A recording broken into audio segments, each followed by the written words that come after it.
Para mag-lead kay Yusek Cabral na antukin habang nasa gilid o laglag. Di ba? Yeah, madaming anggulo ho eh. No? Sabi ni RR in the Philippines, nag-selfie muna tapos tinulak. Maaari, posible. Na po? Baka nga merong maliit na tsansa. Maliit na tsansa na baka nga buhay pa yan eh. Maliit lang, no?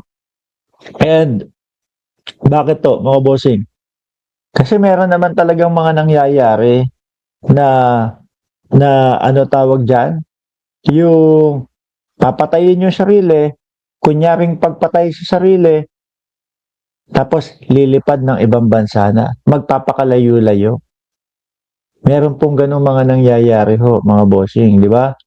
Kaya wag kayo sa edges ng mga tulay o train station. Nako, mahilig dyan yung mga lover boy.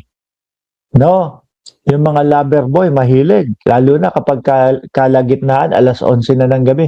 Mag-dit-dit ma, ha? Kaya lalayo kayo doon sa mga tulay, di ba? Bakit kasi sinabi nung una ng nag-rescue, unconscious? Isa pa ho yan, mga kababayan. Kasi ang papasok sa isip mo, pag sinabing unconscious lang, wala lang malay eh. Di ba? So kapag para masabi mo na unconscious, walang malay, wala kang makikitang dugo doon. Pag sinabi mo, pagka nakita mo, walang malay, tapos nagkalat na yung dugo doon, di ba? Pag sinabi mong walang malay, tapos pagka nakita mo, walang malay at nagkalat na yung dugo doon, una mong yun, patay na ba to? Di ba? Patay na to. Di ba? Oh. Para masabi mo, maibalita mo, unconscious. Wala lang. Fainted, no? Or hinimatay lang, etc. Kaya napakadami ho, mga bossing, at napakahaba pa ho nito, mga kababayan. Tuloy natin yung pag-uusap nila doon. May nakitang fault din sa sasakyan. Sasakyan, walang dugo, walang signs of struggle rin. So, pero yung sinasabi nga na mga conspiracy theories, ang consistent din daw yung pagkakatulak, baka may tumulak. Pero, ito, bukod kay Yusek Cabral, itatanong ko sa ito, syempre, hindi ito lang ang pagtatapos. Meron pa rin patuloy na investigasyon at may patuloy pa rin kayo pong mga anggulo na dapat pang hukayin para i-put to rest nga kung sakasakali na may katagpo daw siya. Alam ko nakikita ka, may katagpo, yung driver baka o hindi. Ganun po ba? Tinignan namin ng CCTV ng pagpasok ng hotel at paglabas. At sa floor niya, wala naman talagang dumating eh. Tsaka sandali na siya, may isang oras lang. Tapos bumaba rin. Tapos sabi sa driver niya, baba na tayo din. Tsaka nung umaga, nung 8 o'clock yung packet sila, tumigil sila sa very same spot. At tumayo siya sa edge kung saan siya nahulog. Yung litrato, nakita natin. Oo, tumayo na siya ron eh. Nakita sila ng pulis, sabi ng pulis bawal dyan. Kaya sumakay na siya ng kotse, tapos umakit na sila. Kaya doon pa nung umaga, baka may balak na talaga. Titingnan niya yung pero alam ko, tingin ko, Pwede din po talaga yung angulo na yun. Siguro unang daan nila, sumilip,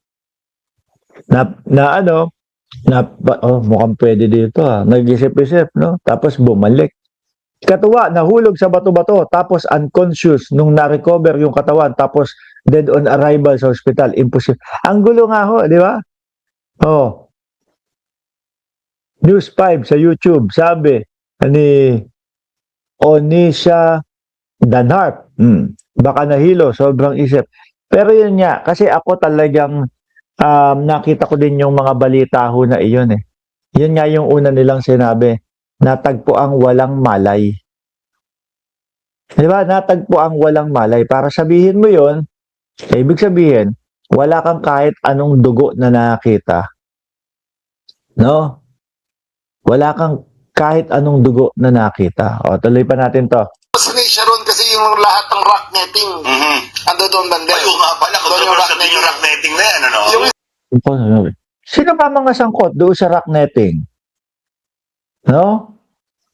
Kabisado daw ni Yusek Cabral yung pwesto na yun eh. Paano kung may nainom nga siya na nakakahilo? Sabi ni Ma'am Linda de la Vega. Sino mga sangkot doon sa rock netting? No? Kasi yun nga, sabi, kabisado daw ni Yusek Cabral yung lugar na yun. So, Eric Yap yata ang... Ayun pa, tama-tama, Sek. Ang nakita kasi namin, yung Ion Hotel, sa Yan, Chipolera, sige, ay pag-aari ni Yusek Cabral.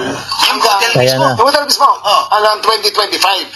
Pero binenta niya ng 2025 sa isang nangangalang Eric. Sandali isang nagngangalang Eric Yapo. Nakita ko to si Orion. Orion, boss, kumusta ka na? Pumanaw na pala si Kong Akop. Oo, namayapa na. Buti na lang natahimik siya. Nakarma siya dahil sa pambibira sa mga Duterte. Ganyan kayo mag-isip, mga DDS. Masasaktan naman kayo. Kapag ang sinabi namin, buti na lang namatay na si Duterte. Masasaktan kayo nun. Ano sasabihin ninyo?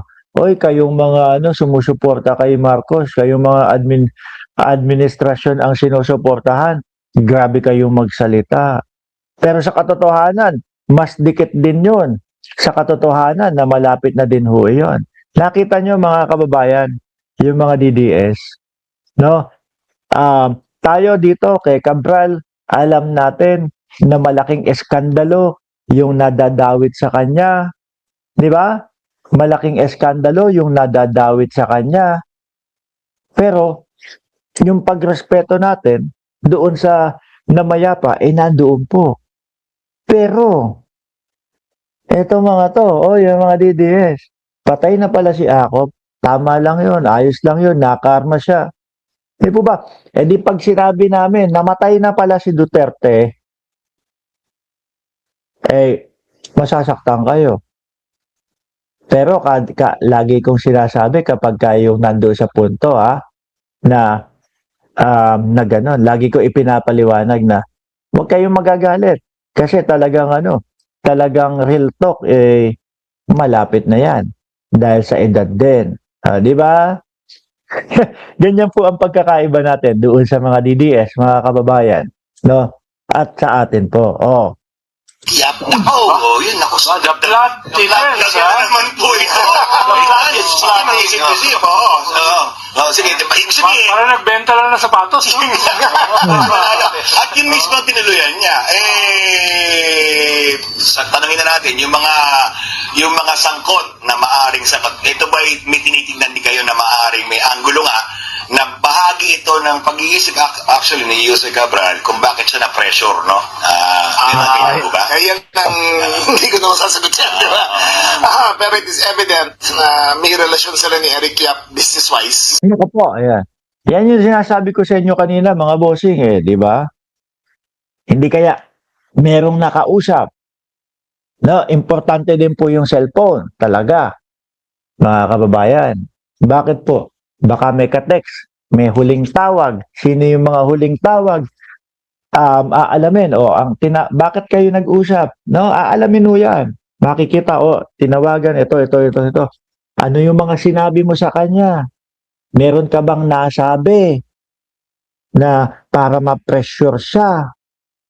Di ba? Meron ka bang nabanggit? Meron ka bang banta para ma-pressure siya? Lahat po yan, mga bossing. Aalamin po yan. No? Hindi ito natatapos doon sa walang ligature, walang kahit na anong ganito, walang mga nakitang panlalaban si Cabral, hindi ho natatapos doon. Pati po yung mental, mga kababayan, titignan po yan kung sino yung mga nakausap nung huli ho. Business-wise. Ito, sabi. Ngayon, yung Eric Yap naman, ang dikit lang ho dyan is dahil siya yung bumili nung hotel.